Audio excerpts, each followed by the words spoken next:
છેલ્લો દિવસ છે। રાત્રિના 12 કલાકે આ મેળો પૂર્ણ થશે।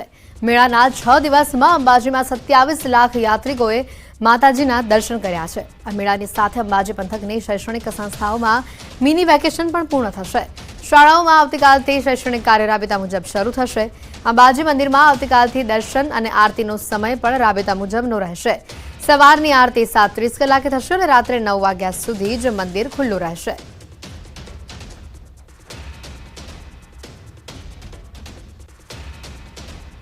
તો સાથે જ પદયાત્રા દરમિયાન એક કંડક્ટરનો વિડીયો પણ વાયરલ થયો છે। આ વિડીયોમાં કંડક્ટર મેળાની મોજ માણતા અને નાચતા જોવા મળી રહ્યા છે। વાયરલ વિડીયોને લઈને અંબાજી આવતા શ્રદ્ધાળુમાં પણ હર્ષોલ્લાસ જોવા મળ્યો। અંબાજીના મેળામાં પદયાત્રીઓની સેવા માટે અનેક કેમ્પો લાગ્યા। પોલીસકર્મી, સફાઈ કર્મી અને કંડક્ટર સૌ કોઈ પોતાના કાર્ય થકી સેવામાં જોડાયા હતા। મેળાની અભૂતપૂર્વ સફળતાને લઈને લોકો સેવામાં જોડાયેલા તમામ કર્મીઓ સામે કૃતજ્ઞતાનો ભાવ વ્યક્ત કરી રહ્યા છે।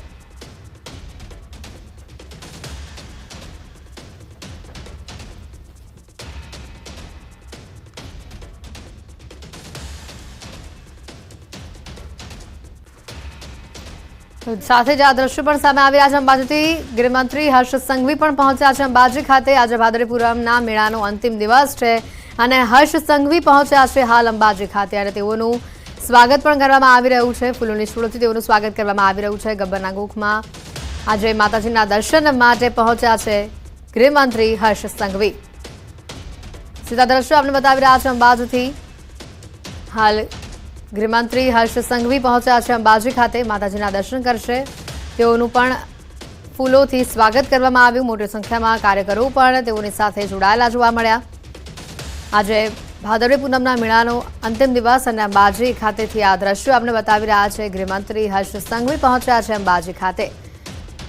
ભાદરવી પૂનમના મેળાના રંગ આપણે ન્યૂઝ 18 બતાવી રહ્યું છે અને હાલ જે પહેલી તસવીર આપ જોઈ રહ્યા છો, ગૃહમંત્રી પહોંચ્યા છે। રાજ્યના ગૃહમંત્રી હર્ષ સંઘવી હાલ અંબાજી ખાતે પહોંચ્યા છે અને ફૂલોની છોડોથી તેઓનું સ્વાગત કરવામાં આવ્યું। મોટી સંખ્યામાં કાર્યકરો પણ તેઓની સાથે ઉપસ્થિત રહ્યા। મા અંબાના દર્શન કરશે આજે હર્ષ સંઘવી। આજે મેળાનો અંતિમ દિવસ અને સીધી તસવીરો અંબાજીથી આપના ટીવી સ્ક્રીન પર આપણે બતાવી રહ્યા છે। વધુ માહિતી મેળવીએ સંવાદદાતા દીપિકા અમારી સાથે જોડાયેલા છે। દીપિકા, જે રીતનો અત્યારે માહોલ છે ભાદરવી પૂનમના મેળાનો આજે અંતિમ દિવસ અને ખૂબ જ હર્ષોલ્લાસ છે લોકોમાં, સાથે હર્ષ સંઘવી પણ પહોંચ્યા છે અંબાજી ખાતે।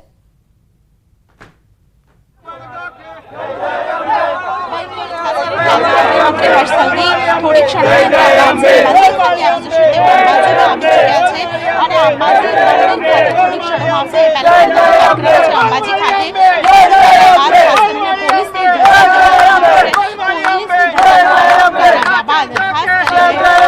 સન્માનનો કાર્યક્રમ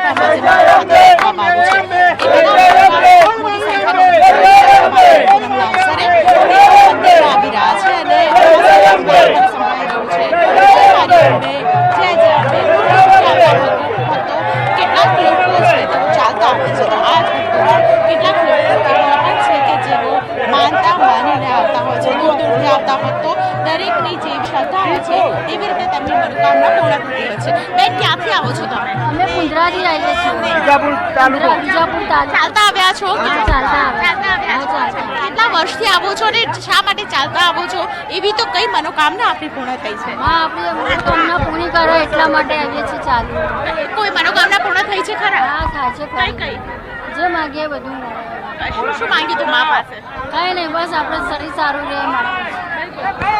મારા બાબાના હાથમાં પંચર કીધું હતું ડૉક્ટરે, તેમને 7 વર્ષ દર્શન કરવા ચાલતા આવવાનું કહ્યું, એટલે મારા બાબાનો નોર્મલ રિપોર્ટ આવ્યો। આ પ્રકારના અનેક પરચાઓ લોકોને મળી રહ્યા છે અને માના ચમત્કાર તો ગણ્યા નહીં, વીણ્યા નહીં એવા છે હેતવી આપ જોઈ રહ્યા છો। મોટી સંખ્યાની અંદર ભક્તો, જેમાં કેટલાકના હાથમાં તમને ધજા પણ જોવા મળશે, તો ઘણા બધા લોકો છે તેઓ દંડવત પ્રણામ કરતા પણ જોવા મળશે। આ એ લોકો છે જે દર્શનાર્થીઓ છે એને દર્શન કરવાની લાઈનમાં ઊભા છે। મારી પાછળ એક નજર કરો તો અહીં દંડવત પ્રણામ કરતા કેમેરામેને કહીશ કે ચાચા ચોકના દ્રશ્યો બતાવે કે જ્યાં દંડવત પ્રણામ કરતા ન માત્ર પુરુષો પરંતુ મહિલાઓ પણ અલગ જ પોતાના અંદાજમાં માતાજીની ભક્તિ કરતા હોય છે। ઘણા લોકોની મનોકામના પૂર્ણ થઈ જાય ત્યારે તેઓ માનતા હોય છે કે હું દંડવત પ્રણામ કરતા મા તારા શરણોમાં આવીશ અને આ રીતે તેમની મનોકામના પૂર્ણ થઈ જતી હોય છે। મારી સાથે જે બેન છે જેઓ દંડવત પ્રણામ કરતા કરતા આવ્યા છે તેમની શું વાત છે તે જાણીશું. બેન, શું નામ છે તમારું? અને સખવારા સુમકી. અચ્છા, સુમતી બેન, શું વિચાર્યું તું? દંડવત પ્રણામ કરતા કરતા આવ્યા છો, કઈ મનોકામના પૂર્ણ થઈ છે? પગે ખાઈ ગઈ. પગે ખાઈ ગઈ. શું માન્યું હતું? છોકરા સારી નોકરી મળે એના માટે. એની માટે માન્યું હતું. કેટલા વર્ષોથી આવો છો? હા, કેટલા વર્ષથી આવો છો? 5 વર્ષથી આવીએ. 5 વર્ષથી આવો છો? 5 વર્ષથી તેઓ આવે છે અને સારી નોકરી માટે તેમણે માનતા માની હતી, એટલે તેમની માનતા પૂર્ણ થઈ ગઈ હતી. અને આપ જોઈ રહ્યા છો કે જે રીતે બેન છે તે દંડવત પ્રણામ કરતા કરતા શક્તિ દ્વાર, જે ખાસ કરીને માતાજીનું પ્રવેશ દ્વાર કહેવામાં આવે છે, તો ત્યાંથી પ્રણામ કરતા કરતા દંડવત પ્રણામ કરતા કરતા માતાજીની કંકુની ડબ્બી લઈને આવ્યા છે. આમાં તો અસંખ્ય લોકો છે, ગણાય નહીં, વિડ્યા નહીં, પરંતુ આ તમામ લોકોની જે પૂરી થઈ છે અને જે તેમની મનોકામના પૂરી થઈ છે એ ખરેખર કહી શકાય કે ચમત્કાર જ કહી શકાય, એવી શક્તિ કહી શકાય કે જેની માતાજીના પરચાઓ અનેક છે. પરચાઓમાંનો એક પરચો નહીં, પરંતુ અનેક પરચાઓ છે, એ બિલકુલ નિરાકરણ કરી શકાય.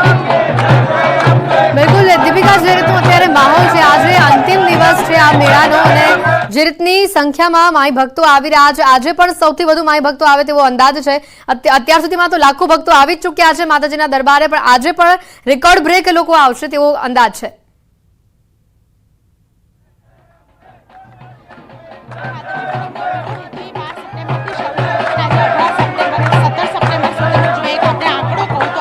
વિચારી પણ નહીં શકો કે શું આટલા બધા લોકો એક જ સાથે, મેનેજમેન્ટ પણ કેવું હશે.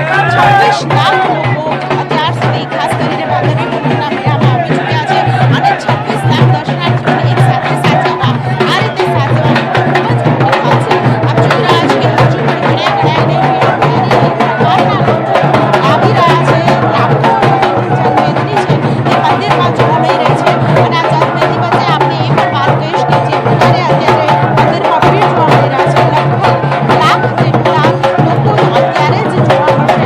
આપણે અંદાજિત એક આંકડો બતાવી દઉં તો આવતીકાલે 26 લાખ 92,000 જેટલા લોકો છે એ આવી ચૂક્યા હતા અને આજના દિવસે પણ 4 લાખ લોકો આવે બિલકુલ. તો એક અંદાજ ખાસ કરીને બિલકુલ દીપિકા, વધુ માહિતી પણ આપની પાસેથી મેળવતા રહીશું અને અંબાજી મંદિરના અંબાજીમાં ભાદરવી પૂનમના મેળાના રંગ પણ ન્યૂઝ 18 આપને બતાવતું રહેશે. હાલ અંબાજી ખાતે ખૂબ જ સુંદર માહોલ છે, ભક્તિમય માહોલ છે અને આજે આ મેળાનો અંતિમ દિવસ.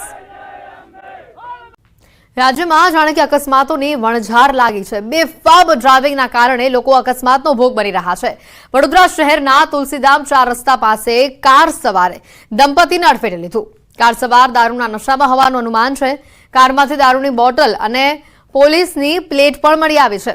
કાર ચાલક પોલીસ કર્મીનો પિતરાઈ ભાઈ હોવાનું સામે આવી રહ્યું છે. કાર સવારે દંપતીને અડફેટે લેતા બાઇક ઉપર સવાર દંપતીને ગંભીર ઇજા પહોંચી છે, જેને સારવાર માટે હોસ્પિટલ ખસેડાયા છે.